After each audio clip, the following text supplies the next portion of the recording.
A man who had been quietly pushed out of royal life years ago was brought back through the gates in... Sorry, I can't reproduce or redistribute allegations about identifiable real individuals. Below is a cleaned version with timestamps and the closing call to action removed, and with identifying names and details anonymized.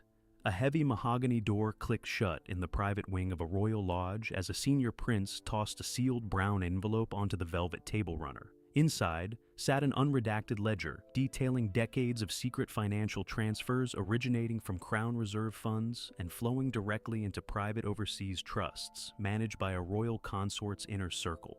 When the heir apparent intercepted the dossier and realized the true scale of the unauthorized disbursements, he moved with ruthless speed. Freezing every line of funding tied to the consort's personal estate, the heir left the consort entirely cut off, as the reigning monarch demanded immediate answers. The midnight delivery at a private royal lodge. The senior prince pushed open the heavy oak door of his private study at the royal lodge. He walked across the patterned wool rug and tossed a thick brown paper envelope onto the velvet table runner. The envelope landed with a dull thud, sliding 2 inches across the polished wood before coming to a stop against a silver inkstand. He pulled his hands back, shoved them deep into the pockets of his velvet smoking jacket, and looked across the room at the 2 protection officers standing near the French doors. Classified financial dossiers generated within royal residences are subjected to strict internal security protocols governing asset distribution. When unredacted ledgers detailing Crown Reserve allocations surface outside official accounting channels, senior working royals are obligated to review the discrepancies immediately. This direct reporting mechanism prevents unauthorized fund transfers from bypassing the Sovereign Grant Oversight Committee. Tension filled the quiet study as one of the officers stepped forward and picked up the brown envelope by its corners. He slipped his finger beneath the folded flap and pulled out a stack of heavy bond paper covered in typewritten columns of numbers. He asked the prince what specific accounts were documented inside the ledger pages. The prince replied in a low voice, telling him that the papers detailed £10 million in Crown Reserve funds funneled over the past 5 years into private overseas trusts, managed directly by the consort's inner circle. The financial trail documented in the ledger pointed directly toward a shell company registered in the British Virgin Islands under a fictitious corporate name. Bank routing numbers matched accounts previously flagged during routine treasury audits of estate management expenses. An unanswered question lingered over how the multi-million-pound disbursements managed to bypass quarterly parliamentary budget reviews without triggering automated banking red flags. That puzzle found its solution when a handwritten memo clipped to the back of the ledger revealed that special administrative exemptions had been applied to the transactions under emergency estate maintenance codes. Applying emergency maintenance codes to shield large capital transfers from standard audit scrutiny represents a severe breach of public financial accountability rules. That administrative workaround kept the multi-million-pound diversion completely hidden from government treasurers. A fresh puzzle emerged when investigators spotted a familiar financial officer's signature stamped at the bottom of every transfer authorization slip. The prince walked over to the mahogany sideboard, poured a glass of still water from a crystal decanter, and took a slow sip. He told the officers that the document drop was complete and that he wanted his name removed from any future liability reports filed with the Privy Council. He turned back toward the window, watching the rain beat a steady rhythm against the dark window panes of the lodge. The evidence was now out of his hands and moving directly toward the desk of the heir to the throne. Official asset recovery guidelines dictate that when crown funds are illicitly diverted into private portfolios, the reigning sovereign and the heir apparent hold joint executive authority to issue immediate asset freezes. This emergency power prevents suspects from liquidating offshore holdings before forensic accountants can secure the remaining balances. Another puzzle surfaced when the security officer noticed that the final wire transfer listed in the ledger had been processed just 4 hours prior to the midnight meeting at the lodge. That particular riddle cleared up when a digital timestamp on the bank statement showed that an automated alert had been triggered by the Treasury Department's internal monitoring software. Automated monitoring software installed across government banking nodes is designed to catch sudden capital flights before overseas transfers can clear international clearinghouses. That digital tripwire provided the crucial warning needed to intercept the funds. Another puzzle arose when the investigators found a handwritten note on palace stationery tucked inside the back cover of the ledger, bearing explicit instructions signed by the Consort's chief financial comptroller. The security officer placed the dossier back inside the brown envelope and tucked it under his arm. He gave the prince a crisp nod, turned on his heel, and walked out of the study toward the waiting transport vehicle.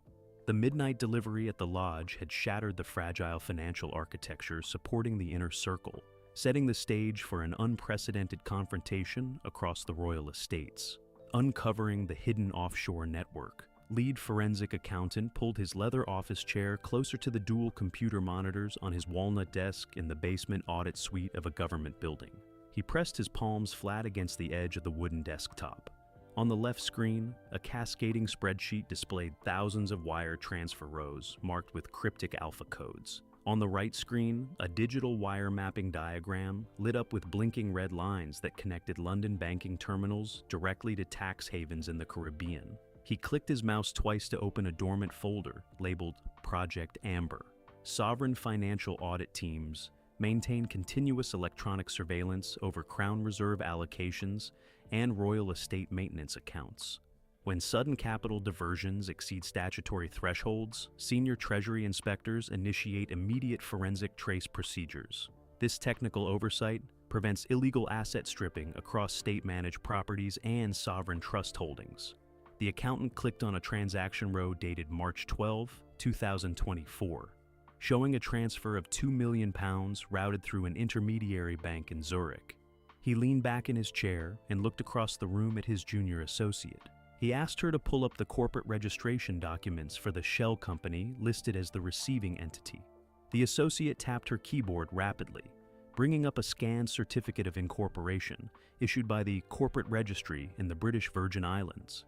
The shell company, registered under the name Meridian Holdings Corp., listed zero physical assets or commercial operations on its public filing records. Financial tracking logs confirmed that all incoming capital transfers were immediately swept into private wealth management portfolios controlled by the consort's personal financial advisors. An unexplained discrepancy remained regarding why the intermediary bank in Zurich processed the multi-million-pound transfer without requiring standard beneficial ownership verification documents. That procedural hurdle vanished when the accountant located an internal bank compliance waiver signed by a senior compliance officer who had previously served as an administrative secretary within the consort's household. Exempting high-value corporate accounts from beneficial ownership checks violates international banking regulations designed to combat money laundering and illicit asset concealment. That regulatory bypass allowed the royal trust funds to disappear into anonymous offshore portfolios without triggering compliance alarms.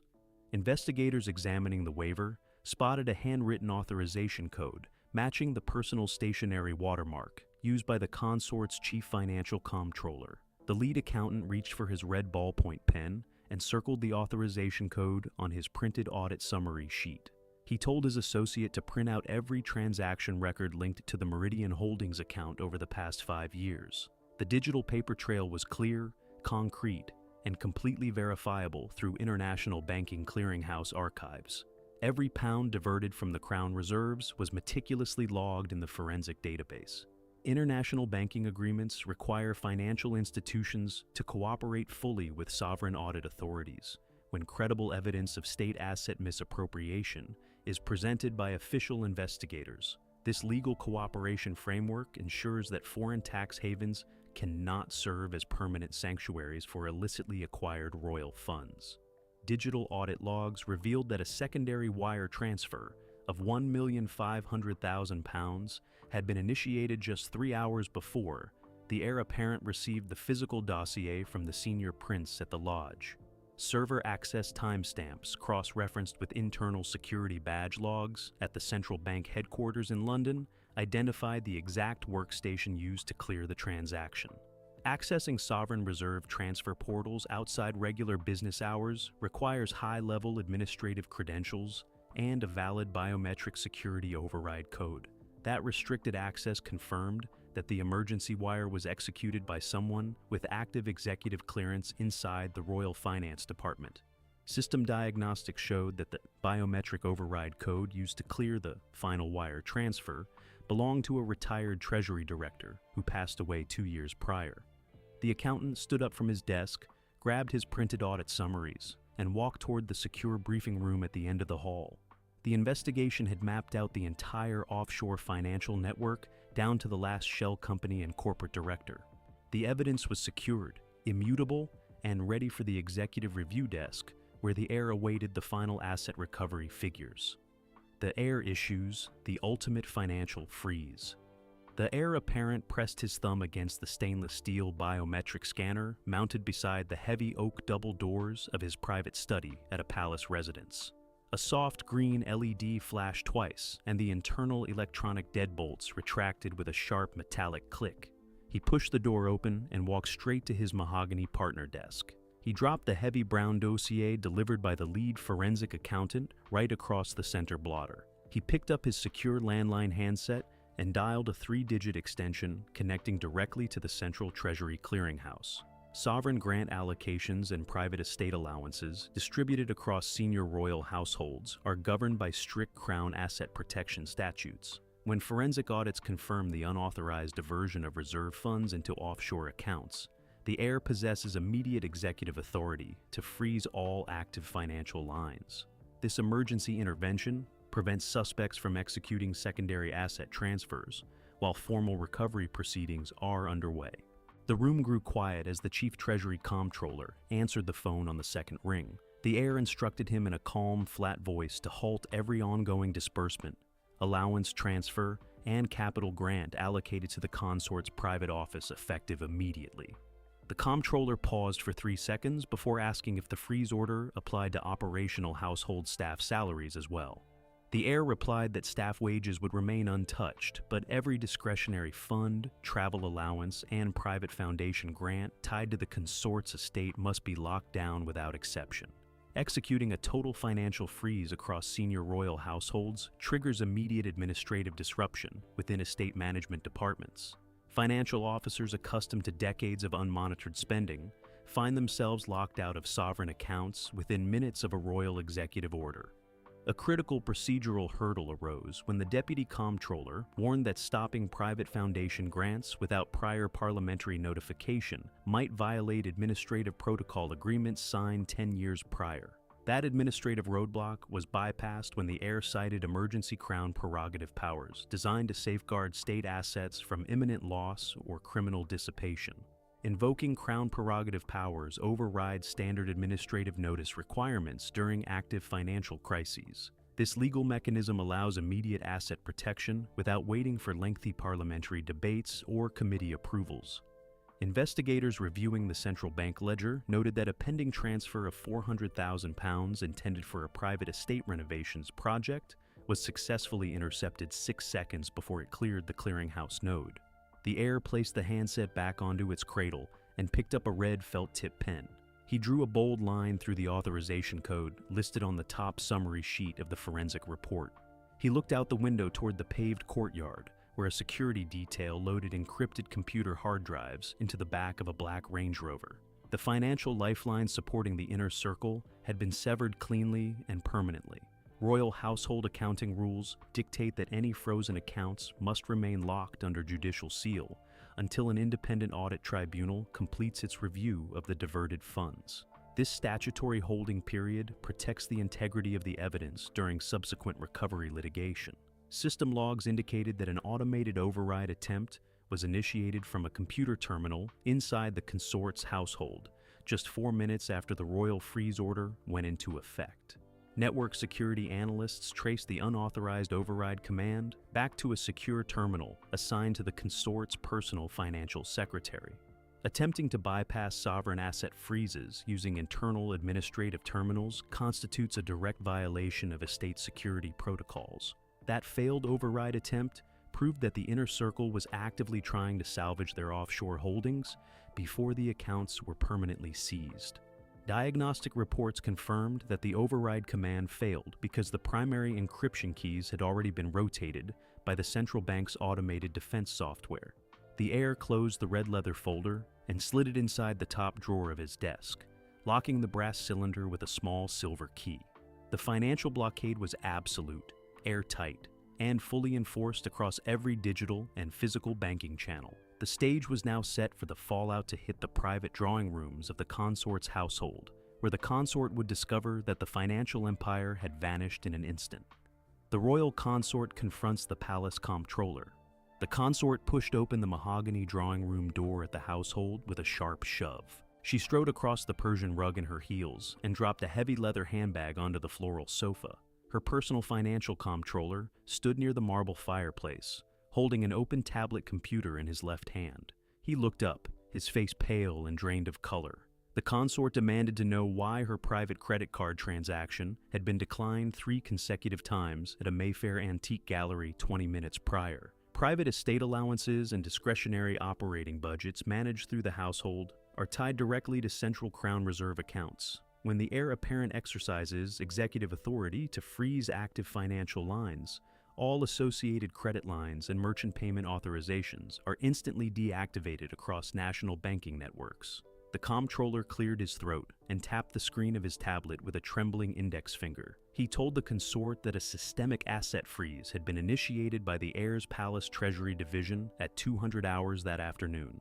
The consort stepped closer to him, her eyes narrowing as she asked who authorized a freeze on her accounts without her direct consent. The comptroller replied that the order came straight from the heir apparent's private office following an emergency audit of historical offshore disbursements. Operational fund suspensions executed during high-level estate audits bypass standard notification protocols to prevent asset liquidation or retaliatory wire transfers. This immediate enforcement measure ensures that capital reserves remain frozen while forensic accountants complete their verification sweeps. The comptroller admitted that a physical ledger detailing the Meridian Holdings transfers had been handed over to palace security commanders by the senior prince earlier that same week. Surrendering internal accounting ledgers to opposing royal factions represents a complete breakdown of administrative loyalty within extended family networks. That unexpected disclosure exposed the fatal crack in the inner circle's defense strategy. A backup copy of the offshore transfer ledgers was still stored on an encrypted flash drive hidden inside the estate's main safe. The consort turned away from the comptroller and walked over to the tall French doors leading out to the private garden. She pressed her forehead against the cool glass pane, watching a gray mist settle across the manicured lawn. She asked him if any funds remained accessible in the secondary Swiss accounts. The comptroller shook his head, admitting that the Swiss bank compliance officers had already frozen those accounts following an international asset seizure notice issued under royal prerogative. International asset seizure notices issued under sovereign prerogative carry immediate legal binding power across all signatory banking jurisdictions in Europe and the Caribbean. This legal reach prevents foreign financial institutions from ignoring royal executive orders. The tablet computer buzzed with an incoming email notification from the central bank clearinghouse. An automated compliance sweep flagged 3 additional offshore accounts linked to the consort's personal foundation. Uncovering secondary financial nodes during active asset freezes demonstrates the thoroughness of modern forensic accounting tools deployed across sovereign estates. That comprehensive sweep left 0 financial escape routes open. The email text displayed an unexpected digital signature from an anonymous whistleblower inside the central bank compliance department. The consort turned back around from the window, her expression hardening as she instructed the comptroller to pack up his files and leave the estate immediately. The realization had fully set in that her financial empire had collapsed from within. Every offshore account, private trust, and discretionary allowance had been locked down under judicial seal, leaving her completely cut off from the crown resources she had relied upon for decades. The grandfather clock in the corner of the room chimed 4 times, its deep bronze tone echoing off the plaster moldings. The consort walked over to her mahogany writing desk and picked up a silver letter opener, turning it over slowly in her palms. She asked the comptroller if her legal team had been briefed on the seizure notices yet. He nodded slowly, explaining that her senior solicitors had already received copies of the emergency injunctions issued by the High Court earlier that morning. High Court injunctions tied to royal asset freezes prevent legal representatives from filing immediate counterclaims until an independent judicial review board completes its preliminary investigation. This legal hurdle stalls any immediate effort to overturn the emergency financial restrictions. The comptroller added that her lead attorney advised against issuing a public statement until the exact scope of the forensic audit became clear to the press. Advising silence during active financial investigations is a standard legal maneuver designed to prevent defendants from making contradictory statements that could be used against them in court. That cautious approach highlights the severity of the legal peril facing the inner circle. The secure tablet screen flashed with a breaking news alert from a major national broadcasting network reporting unexpected financial audits underway at the household. The consort tossed the silver letter opener onto the blotter and told the comptroller that public exposure would destroy months of careful reputation management. She demanded to know how the network obtained the story details before her own staff had finished reviewing the high court injunction documents. The comptroller replied that an anonymous leak must have originated inside the central bank press office when the asset freeze orders were registered in the public docket. Registering asset freeze orders in the public docket triggers automatic media notification protocols across financial journalism networks. This transparent reporting standard ensures that executive interventions involving public funds cannot be hidden from public view. The reality of the situation settled heavily over the room as the faint sound of news helicopters began to hum overhead, circling low above the private gardens of the household. The consort walked back to the French doors and watched the dark silhouettes of the aircraft drift across the overcast London sky. The protective walls of her private estate could no longer shield her from the unfolding financial scandal, setting the stage for the senior prince's secret motivations to be exposed to the entire nation. The senior prince's secret motivation exposed. The senior prince sat at the head of the mahogany dining table in his private apartments at the lodge. A single silver reading lamp cast a warm pool of light over an array of handwritten notes spread across the polished wood surface. He picked up a heavy porcelain teacup, took a slow sip, and set it down with a soft click against the saucer. Across the table sat his chief legal advisor, a man who had represented the royal family through decades of private scandals and estate disputes. The prince leaned forward, resting his forearms on the edge of the table, and explained the exact sequence of events that led him to hand over the hidden financial dossier to palace security commanders. Internal estate agreements governing residential leases and royal property allocations are secured through binding administrative contracts signed by the reigning monarch and senior family members. When those residential covenants are threatened by external financial restructuring or sudden executive decrees, affected parties often leverage internal documents to protect their long-term tenancy rights. This strategic document trading represents a high-stakes survival tactic within extended royal households. The legal advisor adjusted his spectacles and asked what specific property covenant was traded in exchange for securing the prince's lifetime lease at the lodge. The prince replied that 3 weeks prior to the midnight document drop, the senior household management team circulated a confidential memo proposing the revocation of all hereditary estate leases held by non-working royals. The memo specifically targeted the lodge, outlining plans to reassign the sprawling property to the private office of the heir apparent for administrative expansion. Reassigning historical residential leases held by senior family members triggers intense internal friction and bitter turf wars across royal estates. Threatening long-standing living arrangements forces displaced royals to search for defensive leverage within government archives and private financial ledgers. An unresolved question hung over the room regarding how the prince managed to gain physical access to the highly classified offshore transfer ledgers stored inside the central financial vaults at the consort's household. That puzzle found its answer when the prince revealed that a former royal accounts clerk, whose pension had been slashed during the previous year's budget cuts, smuggled the physical ledgers out inside a locked diplomatic pouch during a routine document transfer. Smuggling classified ledgers out of central financial vaults highlights the dangerous vulnerabilities created by disgruntled former employees seeking retribution against estate management. That insider assistance provided the prince with the exact evidentiary ammunition needed to halt the residential eviction plan. A fresh puzzle emerged when the legal advisor noted that trading stolen financial records to protect a residential lease could expose the prince to criminal charges under historical state secrets acts. The prince smiled faintly, shaking his head as he leaned back into the upholstered leather of his dining chair. He He told the advisor that the document handover was executed through an anonymous third-party intermediary, leaving zero direct evidence connecting his personal signature to the leaked files. He emphasized that his primary objective was not malicious revenge, but the preservation of his home and his family's remaining status within the estate network. Protecting residential property rights through covert document exchanges demonstrates the ruthless pragmatism driving internal royal politics during modern succession transitions. When traditional lines of influence begin to fracture, senior family members resort to extraordinary measures to secure their physical and financial security. The grandfather clock near the study entrance chimed 8 times, its resonant bronze notes filling the quiet dining room. The legal advisor picked up a red pen and circled several key clauses on the lease agreement spread across the table. He confirmed that as long as the offshore financial scandal continued to consume the inner circle's attention, the residential eviction memo would remain permanently buried beneath higher priority crisis management tasks.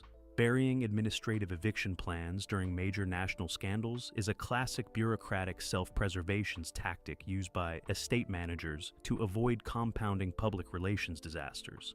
That strategic delay secured the prince's immediate tenancy without drawing further scrutiny from the parliamentary oversight committees.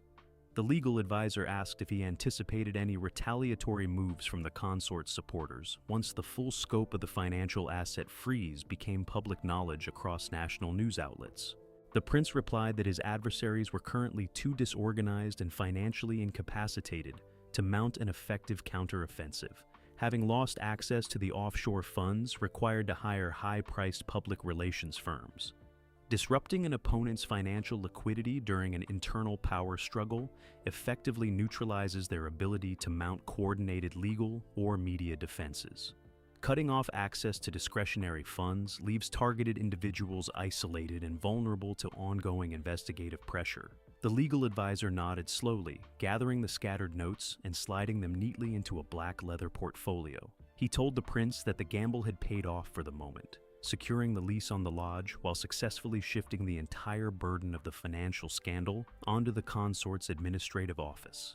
The reality of the delicate truce settled over the room as the two men sat in silence for a brief moment, listening to the soft patter of rain against the dining room windows.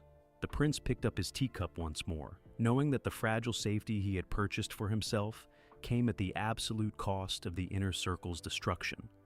The hidden motivations had been brought to light, setting the stage for the final, unavoidable reckoning before the reigning monarch and the royal council at the sovereign's castle. The reigning monarch demands full accountability. The reigning monarch sat at the head of the long mahogany table inside the state dining room at the sovereign's castle. He wore a dark navy double-breasted suit with a crisp white shirt and a silk tie patterned in muted burgundy and gold. The high-backed velvet chair supported his posture as he rested his hands flat on the polished wood surface. Around the table, 22 members of the royal council sat in absolute silence, their gazes fixed on the red leather briefing folders resting before them. The heavy crystal chandeliers overhead cast a brilliant, uncompromising light across the entire room. Constitutional governance rules mandate that the reigning monarch convene the royal council when verified evidence of widespread financial malfeasance threatens the administrative integrity of the state. This supreme executive body holds the sole legal authority to review structural breaches within royal households and impose binding administrative sanctions. When Crown Reserve funds are diverted into unauthorized offshore networks, the sovereign must step in directly to restore public trust and uphold the rule of law. The monarch lifted his silver fountain pen, unscrewed the cap with a quiet twist, and set it down neatly beside his notes. He looked slowly around the table, meeting the eyes of each council member before speaking in a low, steady voice. He stated that the emergency meeting had been called to review the forensic audit reports detailing the systemic diversion of Crown funds by elements within the consort's household administration. He emphasized that the monarchy's survival depends on absolute transparency, uncompromising accountability, and a complete refusal to shield anyone from the consequences of corruption. Addressing institutional corruption through formal royal council hearings signals a decisive break from historical patterns of quiet internal containment. When a reigning monarch subjects members of the inner circle to public and administrative scrutiny, it demonstrates that the crown operates above personal family loyalties. An unresolved question hung over the room regarding whether the council's final resolutions would include formal criminal referrals to national law enforcement or rely solely on internal administrative sanctions. That puzzle found its answer when the council's presiding officer stood up and presented a formal motion calling for both immediate asset forfeiture and the transmission of all forensic audit ledgers to state law enforcement authorities. Transmitting internal financial audit ledgers to state law enforcement bodies ensures that criminal culpability is investigated by independent judicial prosecutors rather than handled through internal family channels. That legal step removes any appearance of partiality or executive interference. A fresh puzzle emerged when the council secretary noted that several senior cabinet ministers had requested a closed-door briefing before voting on the asset forfeiture motion to assess its impact on government stability. The monarch raised his right hand, silencing the murmurs around the table with a single authoritative gesture. He told the council that national stability is strengthened, not weakened, by confronting corruption head-on rather than sweeping illicit activities under the carpet. He called for an immediate roll call vote on the motion to strip all involved parties of their administrative privileges, allowances, and official patronages. Holding public officials and senior household members to the highest legal standard reinforces the moral authority of the crown during periods of profound political transition. When illicit networks are dismantled through open parliamentary and council processes, the institution emerges with renewed public credibility. Another puzzle surfaced when the digital voting display at the end of the table flickered twice before locking in, 21 votes in favor and 0 votes opposed to the emergency asset forfeiture motion. That particular riddle cleared up when the chief parliamentary clerk confirmed that the single abstention belonged to an overseas proxy who had lost connection to the secure video feed during the roll call vote. Technical glitches during high-stakes remote voting sessions highlight the complex logistics of managing modern constitutional councils across international borders. That minor communication drop did not affect the legal validity of the unanimous majority decision. Another puzzle arose when the final resolution document required the signature of the reigning monarch to take immediate legal effect across all royal estates and Commonwealth banking networks. The monarch picked up his silver fountain pen, pressed the nib firmly against the heavy parchment paper at the bottom of the document, and signed his name with deliberate, measured strokes. The ink dried under a light dusting of blotting sand as the full weight of the crown's executive power fell upon the disgraced members of the inner circle. The era of hidden offshore accounts, secret financial diversions, and shielded family privilege was officially closed, replaced by a permanent standard of absolute accountability that would define the monarchy for generations to come. The unmasking of the royal consort's hidden offshore network and the heir apparent's ruthless financial freeze mark an irreversible turning point for the monarchy. By refusing to shield the inner circle from the devastating consequences of their own corruption, the heir has permanently shattered the culture of institutional secrecy that protected elite mismanagement for decades. From the senior prince's strategic document drop at the Royal Lodge to the monarch's historic Royal Council crackdown at the sovereign's castle, the crown has chosen absolute accountability over comfortable silence. As forensic auditors lock down the remaining accounts and the fallout echoes across every palace wall, the monarchy emerges forever, transformed by an unyielding demand for truth. Will these unprecedented reforms finally secure the integrity of the crown for generations to come?